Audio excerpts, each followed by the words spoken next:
A science fiction story that was written some years ago tells of a very, very intriguing idea. An editor invented a printing press, and using Einstein's theories of time and space, he invented this printing press that instead of printing the news that happened in the last 24 hours, invented a printing press that was going to tell the news that was going to happen in the next 24 hours. And so this frantic editor, as this printing press began to print and tell things that were going to happen in the next 24 hours, this frantic editor tried to warn people who were involved in car accidents and other tragedies and things that were terrible in their lives. He tried to tell them about it before it happened, but they wouldn't listen to him. They thought he'd gone crank. And finally, in desperation, he destroyed the printing press. Now, of course, no such printing press has ever been invented, nor ever will be, because there's one thing that human beings can't do, and that is foretell the future. I mean, if we could tell the future, all we would have to do, the next horse race that takes place, all you'd need to do is put all your money on the horse that you know is going to win, and you could become a very rich person. Isn't that right? And it wouldn't seem to be very difficult to me if someone claims that they can read the future to be able to tell which horse is going to win next race. Because you haven't got to tell it a long way in advance, only, half an hour before the horse race. Or, if you don't like horse races, what about lotto? Pick 6 numbers and you could become a multi-millionaire. Now, once again, if you can read the future, if human beings can read the future, surely it shouldn't be very hard to do that. But the trouble is, nobody can do it. Now, every now and again, someone backs the right horse and they get the right numbers, but get them to do it the next week or the next week or the next week. Impossible. Because nobody can read the future. But I want to tell you this. God actually guarantees he can read the future. And he has written it down so that we today can read what was written thousands of years ago, and as it comes to pass before our eyes today, it gives us tremendous confidence that we're not following some made-up story or a fairy tale. And that written material, it's called prophecy, has actually been written in the Bible. Now, I know that there may be some of my friends here today who maybe have got some very sceptical views about the Bible. They wonder whether the Bible is true, whether it's just full of fairy stories. Story of Adam and Eve and all that, just a fairy story. Well, I want to assure you over this series of programs that I'm going to give you evidence that this book is indeed God's book. Matthew 16, it says, "Then the Pharisees and Sadducees came and testing him asked that he would show them a sign from heaven. He answered and said to them, when it is evening you say, it will be fair weather for the sky is red, and in the morning it will be foul weather today for the sky is red and threatening. Hypocrites, you know how to discern the face of the sky, but you cannot discern the signs of the times." Now, Jesus called these men hypocrites, that is the religious leaders of the day, because they could go out at night and they could see a red sky. And what does usually a red sky suggest when you see it in the evening?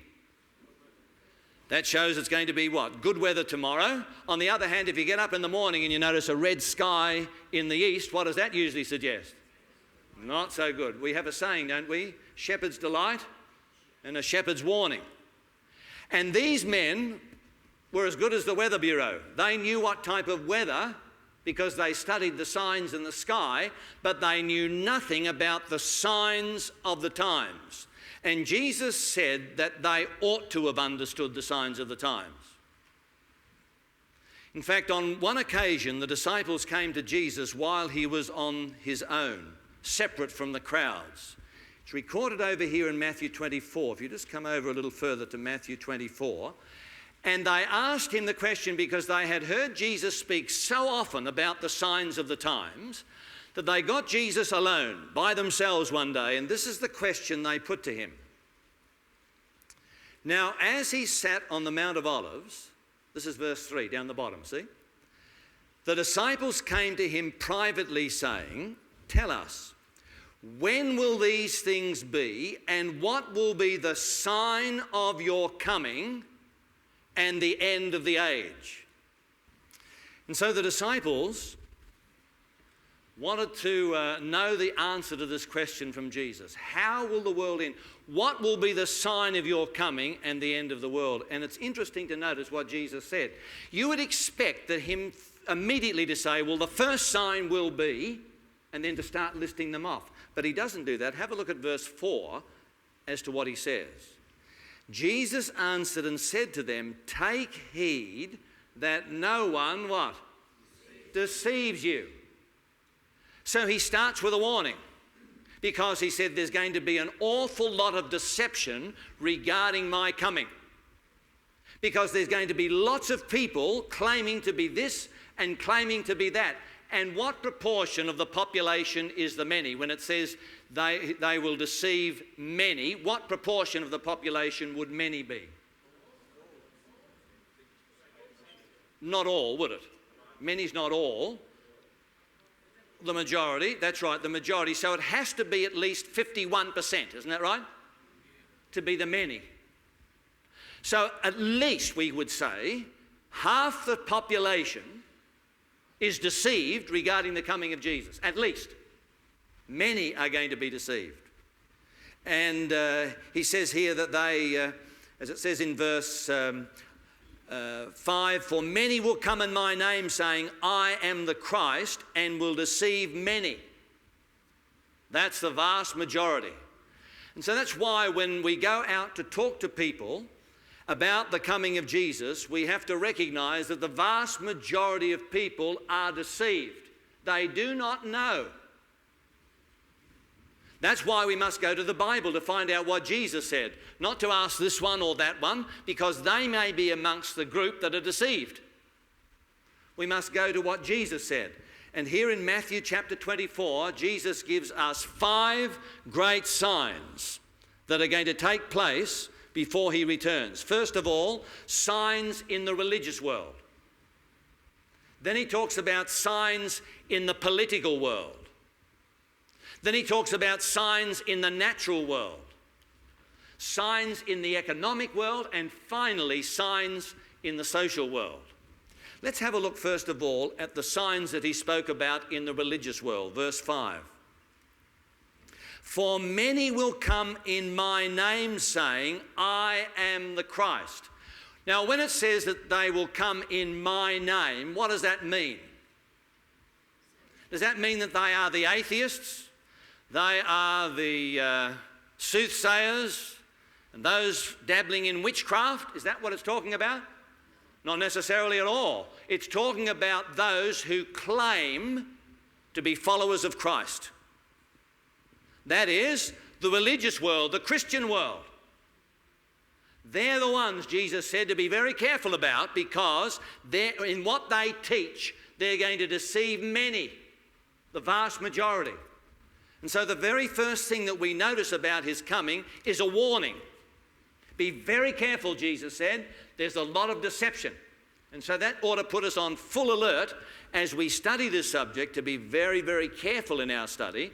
And that's the reason why we've gone to the expense of giving you all a Bible, because I don't want you to go home from these meetings saying, well, that's what Geoff Youlden teaches, or that's Geoff Youlden's opinion. In all honesty, friends, what my opinion is, and with all due respect to you, what your opinion is, really in the bottom line doesn't count. Because the only opinion that really matters is what God says. And that's why we want you to see it with your own eyes. We want you to study this book, because by the time this series finishes, I want you to feel that you're very comfortable with the Bible and that you're finding your way around it. And so Jesus said, be very, very careful. There's going to be a lot of deception regarding my coming. Then he began to talk about signs in the political world. Have a look at verse 6. Matthew 24, now verse 6. "And you will hear of wars and rumours of wars. See that you are not troubled, for all these things must come to pass, but the end is not yet. For nation will rise against nation, and kingdom against kingdom." When you say we've always had wars, absolutely. We have always had wars. Wars in themselves are not a sign of Christ's coming, because as we all admit, there's always been wars. While there's human nature and two human beings on the world, there's going to be wars and unrest and unhappiness. But what we are facing as we study the Bible is an increase of these signs as we get closer to the coming of Jesus. That's what we're going to notice. For example, let me give you some history. Historians estimate that up until the First World War, there have been about 900 major wars in the world. 900. But in the First World War, over 7 million men and women died. In fact, up until the First World War, there were 7 times more people killed in that war than historians estimate than all the human wars put together. 7 times. But Jesus said these things were only going to be but the beginning. That was followed by the Second World War. And since the Second World War, in which millions more died, we've hardly had a year of peace. And when we think of Korea and Vietnam and Cambodia and Afghanistan and Ethiopia and Angola and Lebanon and Iraq and Kurdistan and Armenia, Nicaragua and El Salvador, Burundi, Bosnia, Angola, and the list goes on and on and on, and will continue to go on and on and on. We're going to see an intensification of these things the closer we get to the coming of Jesus. That's what Jesus was talking about here. In fact, if you come over to the book of Luke now, the 21st chapter, now Luke is recording exactly the same sermon that Jesus preached that's recorded in Matthew 24. You understand that Matthew, Mark, Luke and John really are covering the same history that was regarding the life of Jesus. And so there are some similarities between Matthew, Mark, Luke and John. Now Luke 21 is Luke's recording of the same sermon that Matthew recorded in Matthew chapter 24, only that Luke gives some aspects that Matthew didn't, and Matthew gives some things that Luke didn't. And you'd expect that with eyewitnesses, because we all have a different perspective. We may see the same event, but we will describe it a little differently, isn't that right? And so you find some slight differences that help to round out the full picture. And here in Luke chapter 21 and verse 25, Jesus also added in that same sermon, there will be signs in the sun, in the moon, and in the stars. And on the earth, distress of nations with perplexity. Now, what does that mean? What does it mean that the nations would be perplexed? Well, let me illustrate. Say you're going home from this meeting this afternoon, and as you rounded your street corner, suddenly you see your house going up in flames. The feelings that would come over you at that stage, that's how the Bible describes it, as being perplexed. There's just no way of resolving the problem. And Jesus said here, the nations will be perplexed. For example, let's consider for a moment the Middle East. How are you going to solve the problem between the Jews and the Arabs? You know, I've been in the Middle East many, many times. I've spoken to both Arabs and Jews. And I want to tell you this, that when you speak to the Arabs, you feel that they have a watertight case. When you speak to the Jews, you feel that they've got a watertight case. And when in 1948 this line was drawn, and if you happened to be on the wrong side, and if you were Arab, you had to leave your farm that had been in your family for hundreds and hundreds of years and get over to the other side. And when you got over to the other side, they didn't provide you with a nice alternate farm. They put you into camps. And many of those families have been living in those camps ever since 1948. And you can imagine the feelings that are in those people's hearts. You imagine a pair of thugs came in and took you out, pushed you out of your house, and then put you in some camp with hardly running water and so forth. You wouldn't feel too, magnanimous toward them, would you? Now, I'm not excusing the Arabs, but I want to tell you that many of the suicide bombers, that's where they come from these camps. Because they've got nothing to live for, and the hatred that has been built up in their hearts, the resentment against the interference that's taken place in those countries, and particularly against the Jews, is something which is very hard to describe, but it goes so deep. And they live for one thing and one thing only, and that is to drive every Jew into the Mediterranean Sea. That's what they live for. And if they die in the process, so be it. But as long as they can advance the cause that they're joining, how are you going to solve that? I don't know, and I don't know any other political leader that has any idea how to solve it. And that's why Jesus said the nations will be absolutely perplexed as they see what's happening in the world. In fact, notice the next verse, verse 26. Men's hearts failing them from fear and the expectation of those things which are coming on the earth. The more people know of what's happening in the world, and the more educated you are today, the more widely you are read, and the more exposed you are to what's happening in the world, the more fear comes into your heart. Because when the Soviet Union, for example, was broken up, some of the nuclear weapons that the Soviet Union had have gone missing.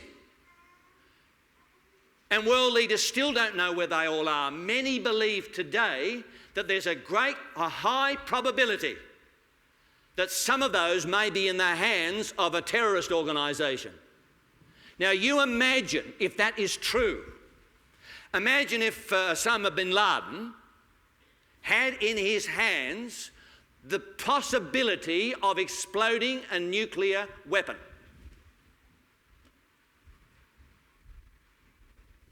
And not only are we fearful today about terrorism, of course, that's only one thing.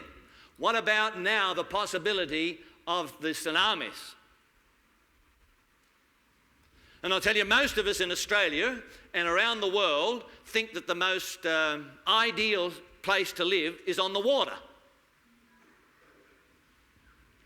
And we all thought that Australia was going to be pretty well protected from tsunamis, until very recently one hit up there in the Solomon Islands, and they all got panicked all down the eastern coast of Australia, right down to Sydney. And they were on high alert for a great tsunami or tidal wave coming in. And the Bible is saying here that men's hearts are going to fail them from fear in the expectation of those things which are coming on the earth. And I believe the more, as days and weeks and the years roll by, we are beginning to see more understanding of this verse than we've ever understood in the past. And Jesus said here, be very, very watchful. Signs in the political world.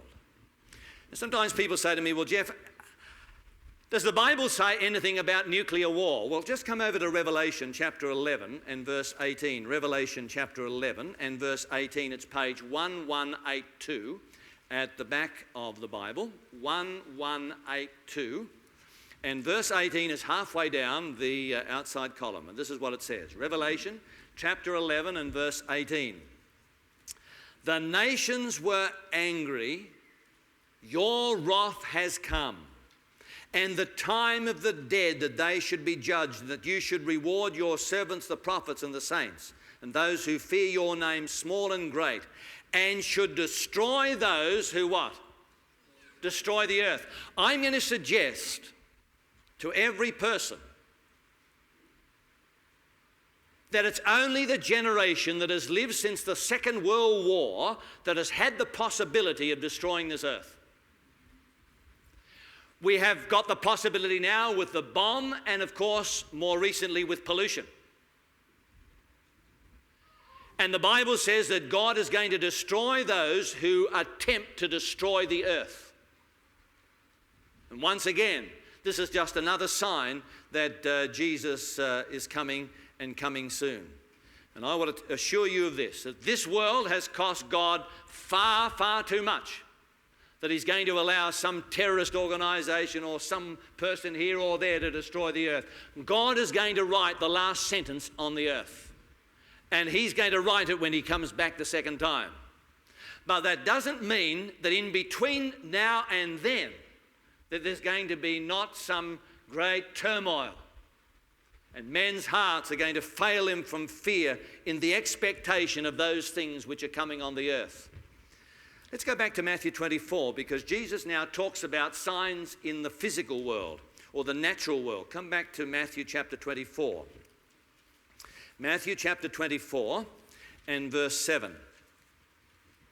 And this is what it says. Matthew 24 and verse 7. For nation will rise against nation, and kingdom against kingdom. Then it says, and there shall be what? Famines.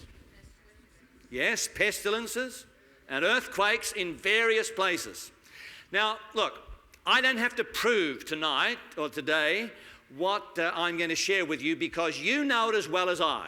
You watch the news, you're intelligent, you see what's going on in the world. All I'm doing today is I want to point out that the Bible was written 2,000 years ago. At least this part of the Bible was written 2,000 years ago.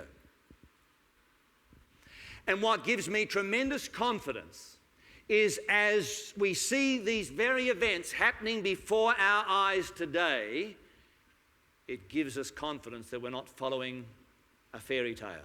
Get the thought?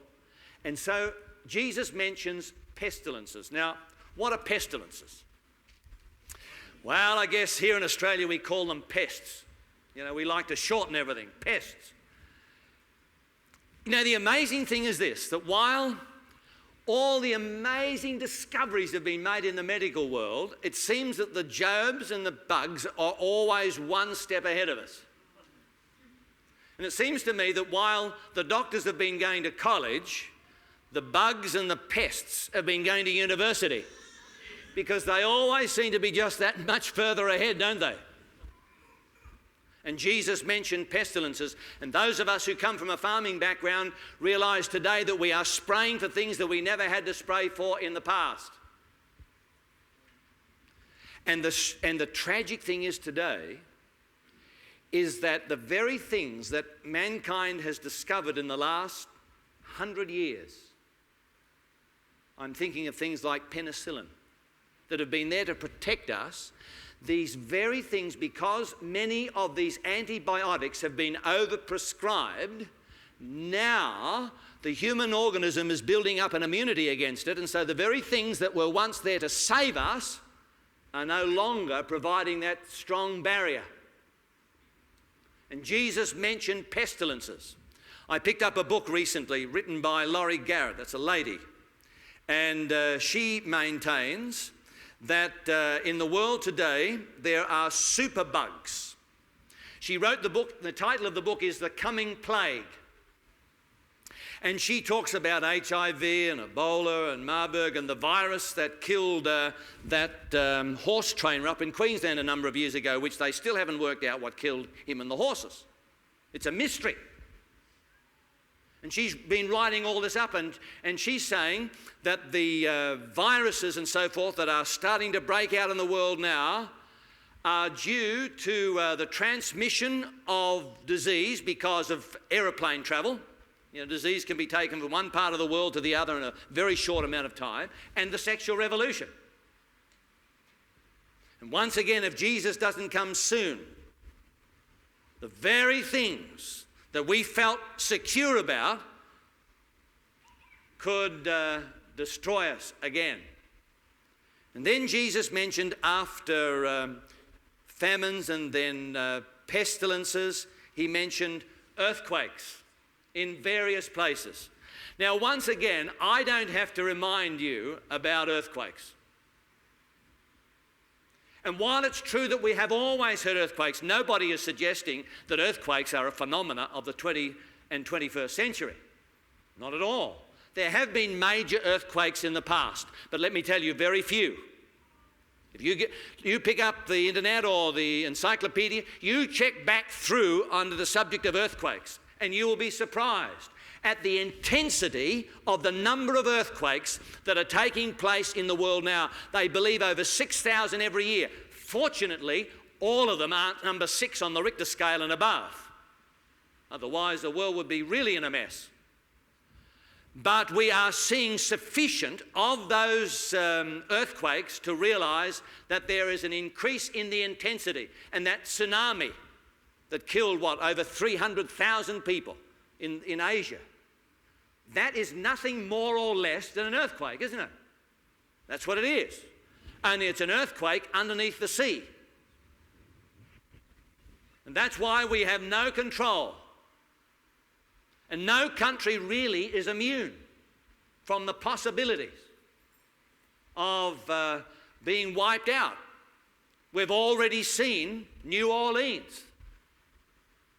And that ought to give us a clue as to what can happen. And who knows what's going to happen in the future, but Jesus mentioned earthquakes along with famines and along with pestilences and along with earthquakes. The three seem to go together. And when it comes to famines that we were talking about, I can assure you this, that in this country and in the Western world, we don't understand what it means to go to bed starving. In fact, many of us here in the Western world, we have a problem the other way. But I can tell you they don't have weight loss classes in India and some of those countries, and in Africa, where people can hardly get any food. If they get a little food, 1 meal per day, they're doing very, very well. If you've been watching what's happening in northern Africa like Sudan and so forth, terrible things. I mean, it's just any parent that has a child and sees those poor mothers with their little children dying in their arms.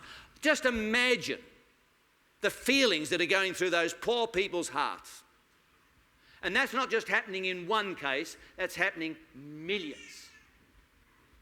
And we live in such a wonderful country, we feel immune, we don't even feel part of that same world. But anyone who's travelled around the world knows that famines, the lack of food for a large percentage of the world's population today is something which is tragic. Tragic. Then Jesus went on to say in Matthew 24, and made a statement in verse 15. I want you to notice what Jesus said here in Matthew 24, verse 15. Therefore, when you see the abomination of desolation spoken of by Daniel the prophet standing in the holy place, Matthew adds, whoever reads, let him understand. Now, it's interesting that Jesus here nominated in his discussion about the second coming and the signs, which particular prophet did Jesus say we ought to study and understand? Daniel the prophet. And yet the tragedy is Daniel is a prophet that's hardly ever referred to by Christians. Hardly know anything about Daniel. And yet Jesus said, study and understand it. Because in the context of his second coming, Daniel has a lot to say. Let me just give you an illustration. Come back to Daniel chapter 12. Daniel chapter 12, and you've got the page there. Daniel, the 12th chapter, and verse 4. Daniel chapter 12 and verse 4. And here Daniel is writing about these times, and this is what he said. But you, Daniel, shut up the words and seal the book until when? The time of the end. Now let me illustrate. Here on the screen we have the end of time. Now the end of time is when Jesus is going to come back. But the time of the end is that little period of time just before he returns. Can you see there the time of the end? And Jesus is saying through Daniel that the book of Daniel was going to be sealed up. That is, people wouldn't understand it. It would be sealed from understanding, sealed up until the time of the end. As I said, the time of the end is not the end of time. The end of time is when Jesus returns. But the period just before he comes back is known as the time of the end. Now, how will we know when the time of the end begins?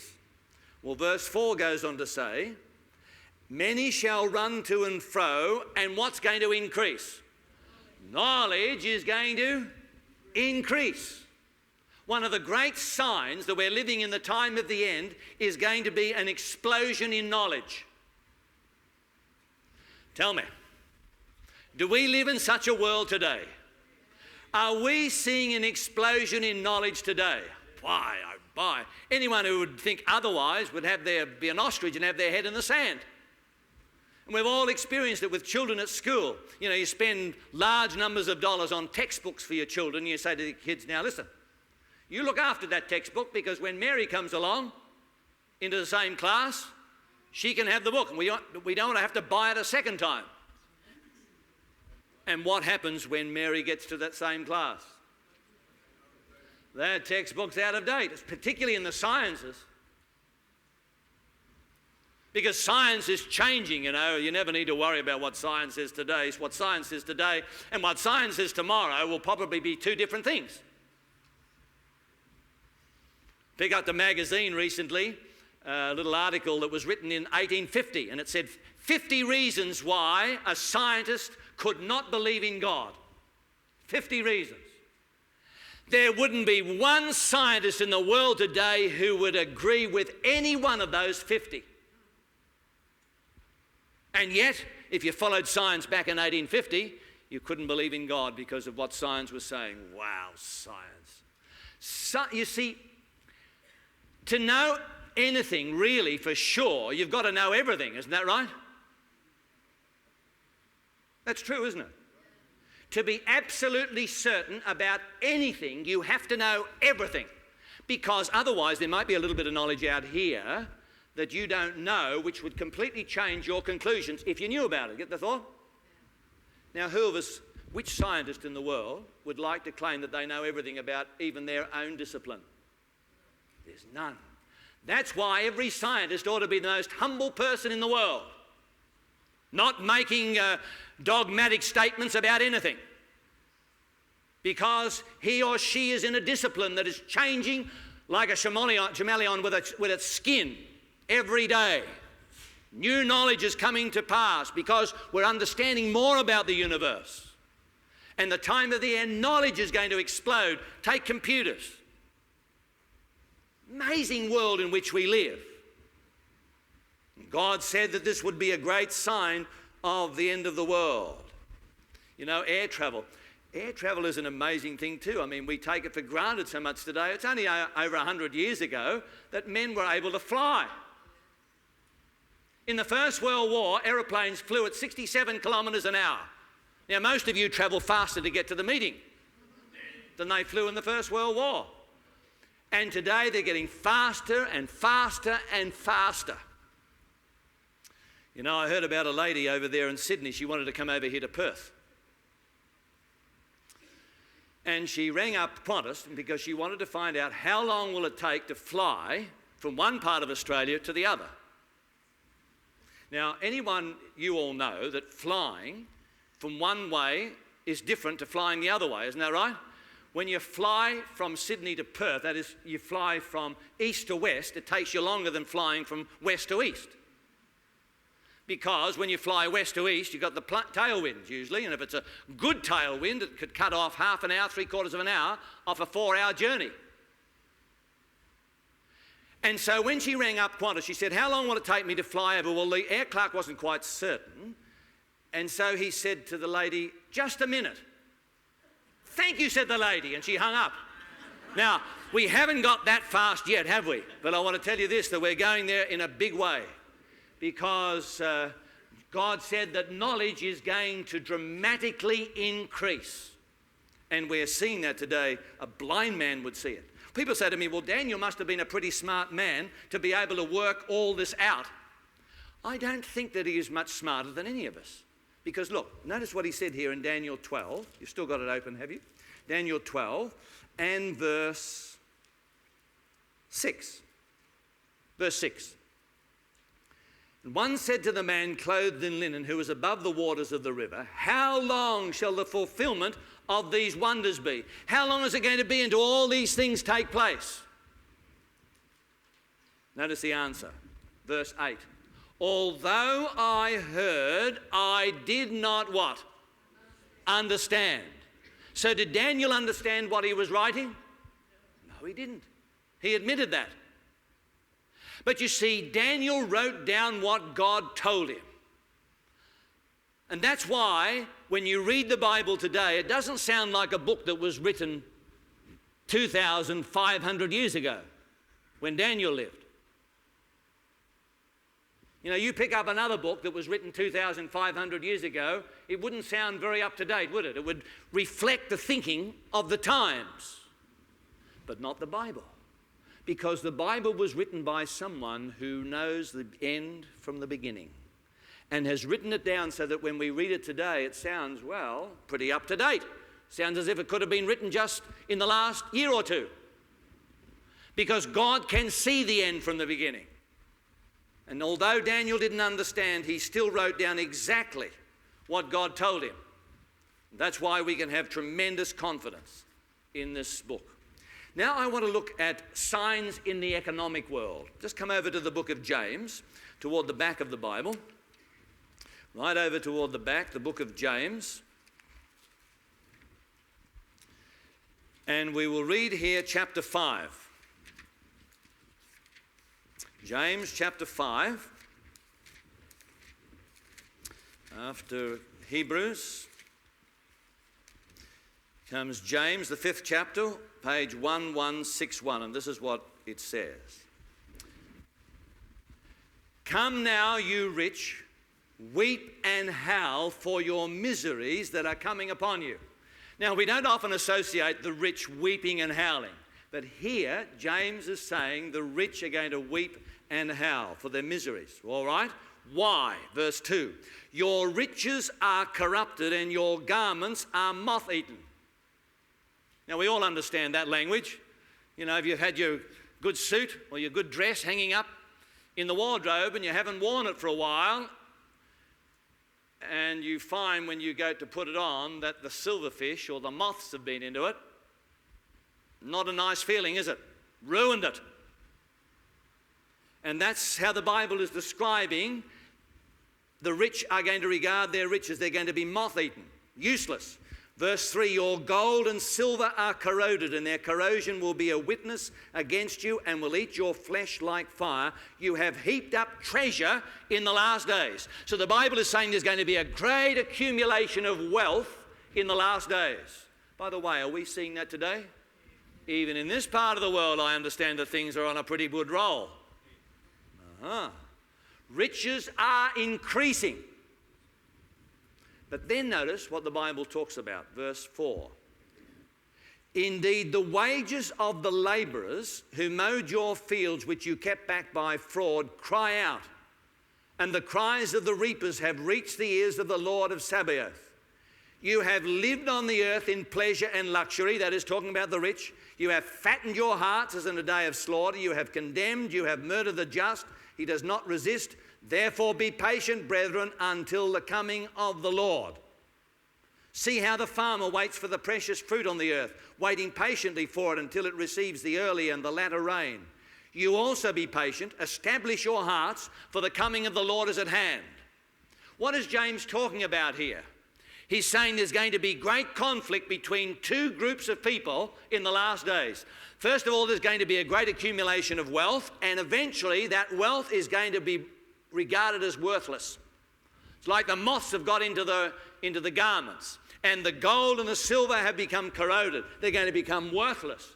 At the same time that that's going to take place, then we find this other class of people, the labourers who have worked, have been diddled out of their money. They haven't had a fair share. And there's going to be these two groups of people.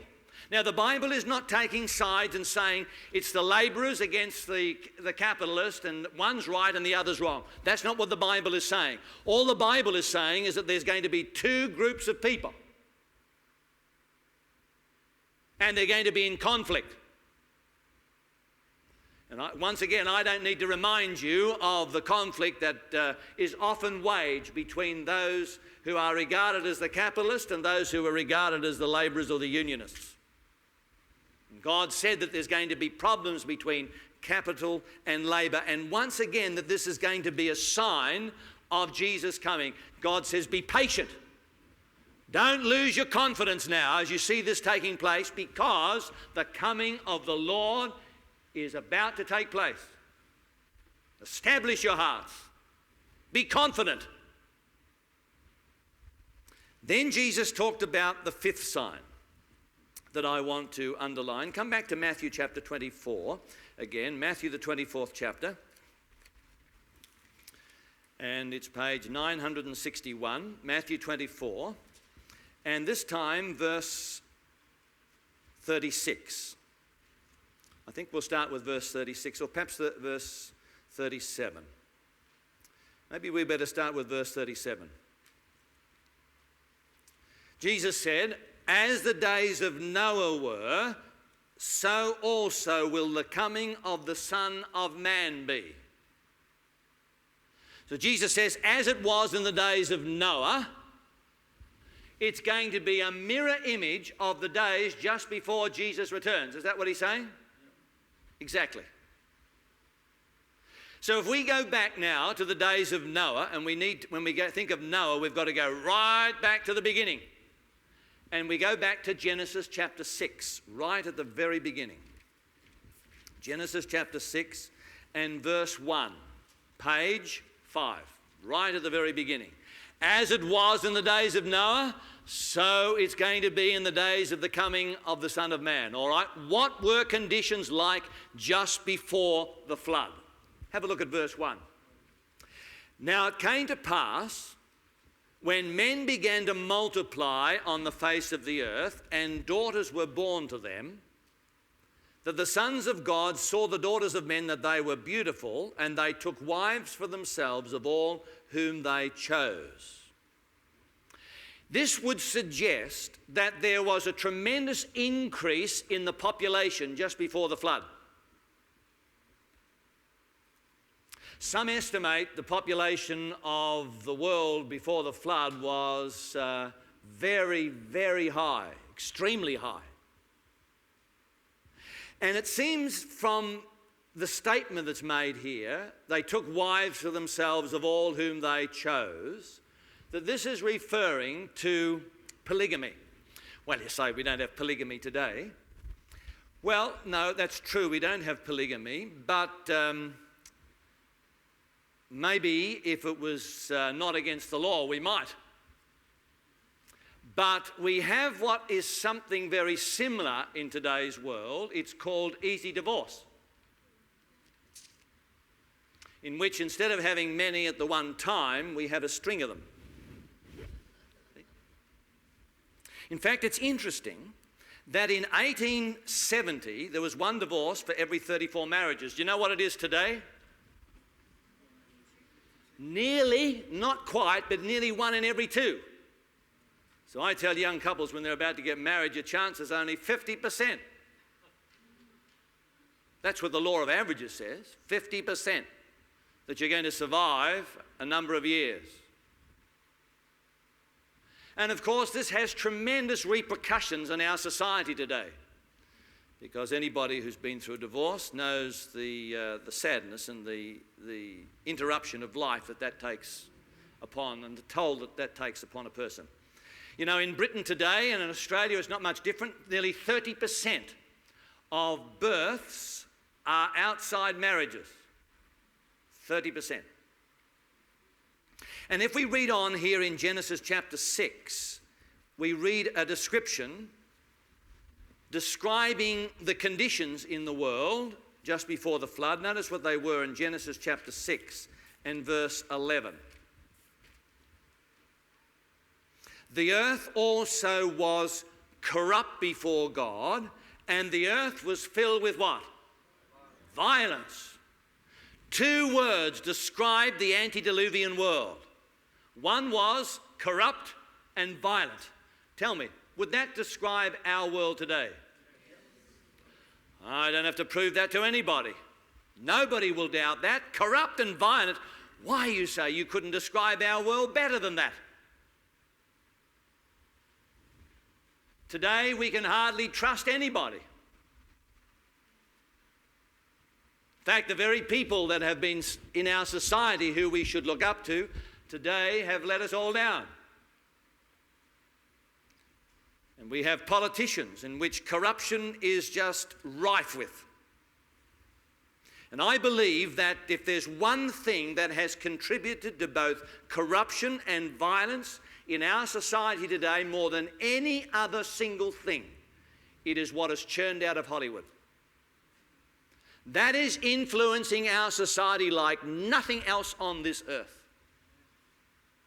Because people are spending more and more time watching rather than reading any longer.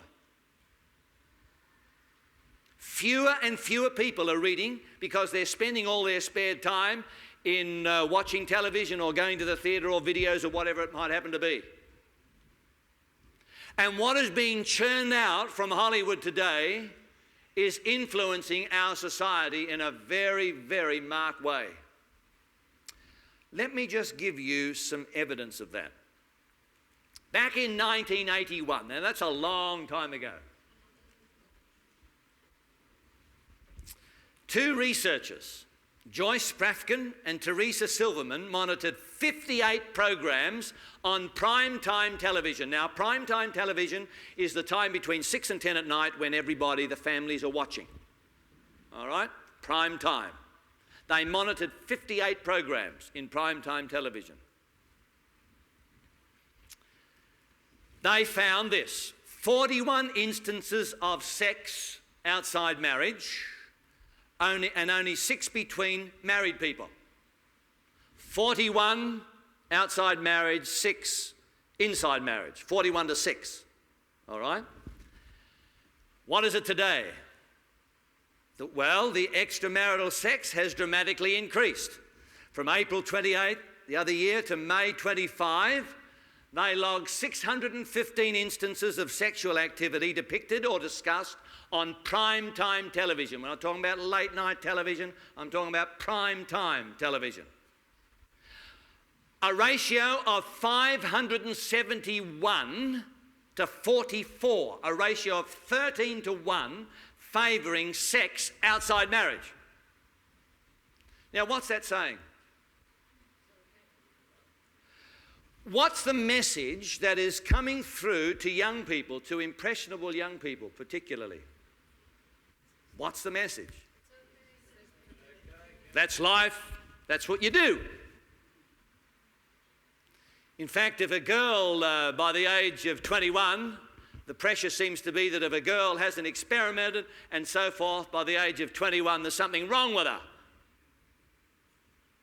That's the impression that's gained as you watch television. Now, I don't believe that that is the case in real life, but that would be the impression that you get when you watch the media.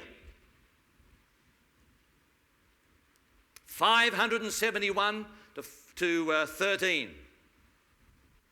Hollywood is telling us that there is no fun without sin, and no kiss except a stolen one. Let me tell you about Silence of the Lambs. Now, once again, this is an oldie, a few years ago now. The reason I still mention it is because it is only the 3rd film in history to win all the major awards. Best screenplay, Best Director, Best Actor, Best Actress, Best Director. It won the lot. It's only the 3rd film in history to ever do that. Now, what was Silence of the Lambs about?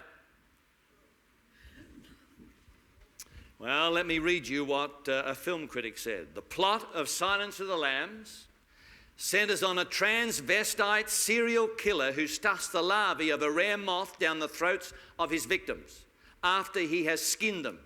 He selects overweight women as the targets of his wrath, holding them prisoner and starving them for a time before slaughtering them so that their skin will hang loose on their frames.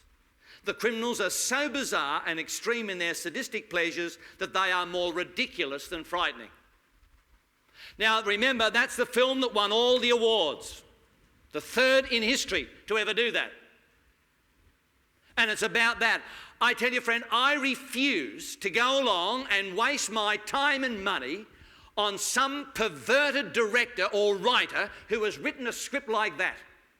that does not reflect where the vast majority of human beings are, Christian or non-Christian. That's not where the majority are. But the trouble is we sit back and we absorb and we watch that dribble out of a sick mind. And then could I mention about violence? Since 1955, TV characters have been murdered 1,000 more than happens in real life. And a normal night's viewing, according to Rothman, Litcher and Litcher, report that you would see 15 to 20 robberies, rapes, assaults and other crimes. And then today, could I remind you about the rise of AIDS in some African countries? Nearly 25% of the population, South Africa when I was there recently, 25% of the population is HIV positive. Huge amount. Population numbers are being rolled back because of the fact that so many people are dying. Magic Johnson, you remember him? The great basketball player, made a shocking disclosure after admitting that he'd had woman after woman after woman. He said, I thought my body could handle it, but I've discovered that even Magic Johnson is subject to the laws of nature, because you'll remember that he was HIV positive. A last verse. I want to end on something positive. Luke chapter 21. Just come over there, because while there's lots of negativity in the world, the Bible ends on a positive note, and I want to read it what it says. Luke 21 and verse 25, 26, we read men's hearts failing them from fear. It says in verse 27, then they will see, this is Luke 21 verse 27, then they will see the Son of Man coming in a cloud with power and great glory. Now when these things begin to happen, what are we to do? Look up and lift up our heads, because our redemption draws nigh. When we see all these things happening in the world today, what are we to do? Become terribly frightened and discouraged? No, we're not to be discouraged. Our note is of confidence, because Jesus said all these things must take place, and as you see them taking place, take fresh courage, look up, because Jesus is about to return. And I want to remind you of a message of hope. Because Jesus has told us these things not to frighten us, but because he loves us. Listen, if I knew that your house was going to burn down in the next 12 months, and you knew that I knew, you had confidence that I was right, that your house was going to burn down in the next 12 months, would you want me to tell you that, or would you not? Would you want me to tell you? Why would you want me to tell you? Yes, so that you could be prepared, isn't that right? You might want to make sure your insurance was up to date. That's the first thing you do. You might want to take out your pictures, your family pictures that are valuable to you that you can never replace. You'd be able to make preparation, right?